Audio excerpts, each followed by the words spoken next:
Kegeraman publik Indonesia pasca kegagalan Timnas Indonesia U19 untuk lolos ke babak semifinal Piala AFF U19 2022. Kegagalan Timnas Indonesia U19 disebabkan aturan head-to-head yang dianggap usang dan merugikan.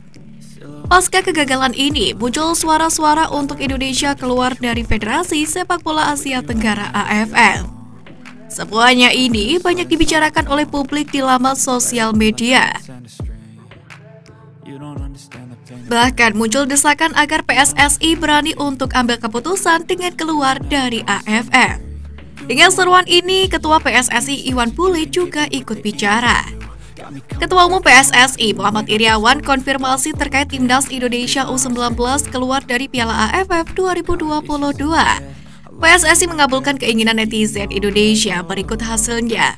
Di samping itu, PSSI juga sudah melihat bagaimana dugaan kecurangan yang terjadi di lapangan antara Timnas Thailand U19 versus Timnas Vietnam U19. Melihat hal itu, Ketua Umum PSSI diduga tidak menyangka pertandingan tidak berjalan semestinya. Publik menilai bahwa ada dugaan match fixing yang dilakukan oleh Vietnam dan Thailand di laga pamungkas babak fase grup A Piala AFF U19 2022. Hasil imbang 1-1 kedua negara yang kemudian gagalkan Indonesia melangkah ke babak semifinal. Pelatih Timnas Indonesia Sintayong dengan tegas juga menyebut bahwa aturan H2H milik AFF sudah usang dan tidak bisa lagi digunakan. Namun yang menarik adalah PSSI sebenarnya bisa pindah federasi. Kepindahan satu negara ke federasi lain bukan hal tabu. Indonesia sebenarnya bisa mencontoh langkah Israel dan Australia, di mana Israel saat ini berada di bawah naungan UEFA, Federasi Sepak Bola Eropa.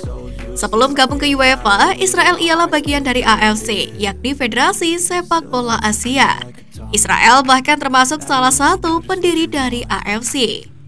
Hal yang sama juga dilakukan oleh Australia, di mana pada 2016 Presiden Federasi Sepak Bola Australia dan Presiden AFC mengumumkan negara kanguru itu gabung menjadi anggota AFC. Kepindahan Australia ke AFC lebih dikarenakan keinginan negara itu bisa tampil di Piala Dunia. Kepindahan Australia memang berbeda dengan Israel yang lebih disebabkan masalah politik. Menariknya, jika Israel adalah salah satu pendiri AFC yang dilepas, maka Australia ialah salah satu negara pendiri OFC, Federasi Sepak Bola Australia Oceania, yang mereka dirikan pada 1966. Seruan semakin kencang, sejumlah netizen di media sosial mendorong Timnas Indonesia, yakni agar PSSI membuat langkah berani, yakni meninggalkan AFF atau Federasi Sepak Bola Asia Tenggara. Iwan Bule berharap kepada supporter agar lebih tenang terkait pertandingan antara tim sepak bola Thailand dan Vietnam, di mana Iriawan menegaskan dirinya meminta kepada AFF agar segera melakukan investigasi, yakni atas laporan yang telah dikirimkan secara resmi oleh PSSI. Kami meminta investigasi agar terjawab ada match fixing atau tidak. Kalau tidak ada bukti ya tidak masalah. Saat ini banyak netizen yang minta keluar dari AFF karena mereka menganggap ada permainan, ungkap Iriawan. Jika PSSI mengabulkan permintaan dari netizen yakni meninggalkan AFF, akankah PSSI bertahan pada zona Asia Tenggara atau pindah konfederasi? Andai PSSI masih mau bertahan di Asia, setidaknya ada 4 federasi di bawah naungan AFC yang dapat mereka ikuti.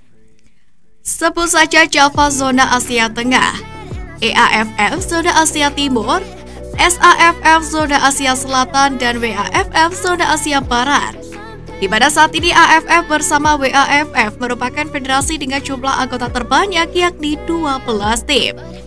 Sedangkan zona Asia Tengah atau Java merupakan federasi dengan jumlah tim yang paling sedikit, di mana di sana hanya ada Iran, Afghanistan, Tajikistan, Turkmenistan, Kirgistan, dan Uzbekistan. Meski terhitung sedikit, tim-tim di atas termasuk kategori yang mumpuni. Namun jika bicara geografis, Timnas Indonesia bisa ikut EAFF Zona Asia Timur, di mana di sana terdapat Jepang, Korea Selatan, China, Taiwan, Kepulauan Mariana Utara, Mongolia, Macau, Hong Kong, dan Guam. Lalu sebaiknya Indonesia masuk kemana ya? Tulis pendapat kalian di kolom komentar. I feel so useless, I feel diluted, my heart's been wounded.